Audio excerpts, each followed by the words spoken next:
All right, so let's get to work on our final method around the very basics at least. After this, we get to go on to traversal and searching and some of the more challenging stuff. And we have to worry about recursion and stuff like that. But for now, removing a vertex.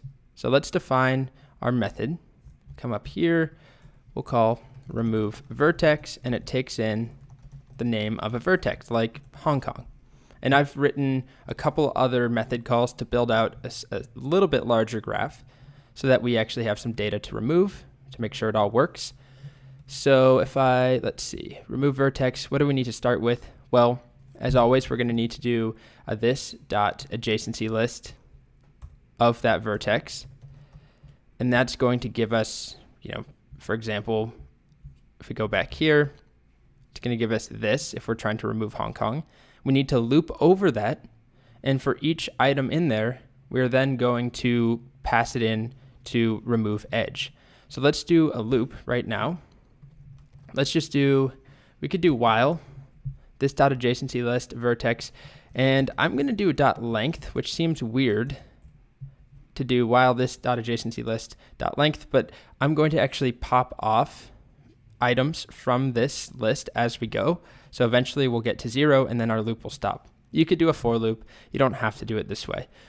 So we're going to grab, let's just call it adjacent vertex. You don't even have to make a variable to do this, but to make it a bit easier to read, I'm going to do this here. So we're going to take each item and pop it. So here, if I run this right now, if we look at adjacency list, let's say we're looking at Hong Kong, we're looping over this while this whole thing has a length if we're trying to remove the Hong Kong vertex. First time through, pop this item, Los Angeles, off, and then we're going to call this dot remove edge.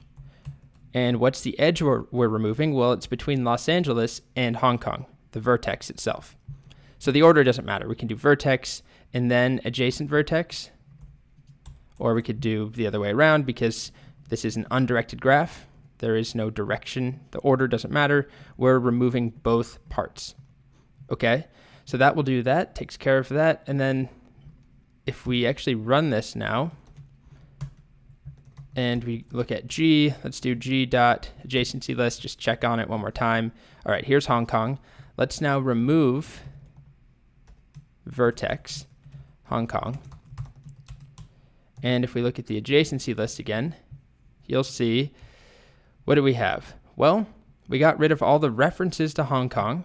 If we look up here, this is gone. And for example, there used to be Hong Kong in Dallas and in Los Angeles and Tokyo. And if we look at those, Tokyo, there's no Hong Kong. Los Angeles, no Hong Kong. Dallas, no Hong Kong. However, we still have this empty array. So this is where we need to delete that entire key. So down here, like I said, you may not do this very often. Delete this dot adjacency list of that vertex. So delete Hong Kong entirely. So if I rerun this, we look at the adjacency list again. It's back to Hong Kong. Now let's remove Hong Kong and look at the adjacency list again. There's no trace of it, hopefully.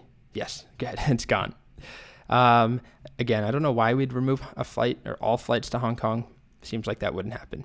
But you can see it's gone. Let's try removing Aspen now. And if we look at the adjacency list, no trace of Aspen either. Okay, so that's one way of writing remove vertex. There are other ways you could write that would be a little more efficient. Also, you could pretty easily add in some error handling, just add a conditional to make sure that the vertex is valid. But again, I'm keeping this very bare, minimal, just to focus on the logic. So next, now that we have our basic skeleton, we can add and remove vertices, edges. Now we're going to actually build out a little more complex graph and then talk about traversing and recursion and depth first and breadth first, and yeah, get your aspirin or Advil ready or alcohol or whatever you need. It's going to be quite the ride. No, it's fun stuff. Okay, that's next.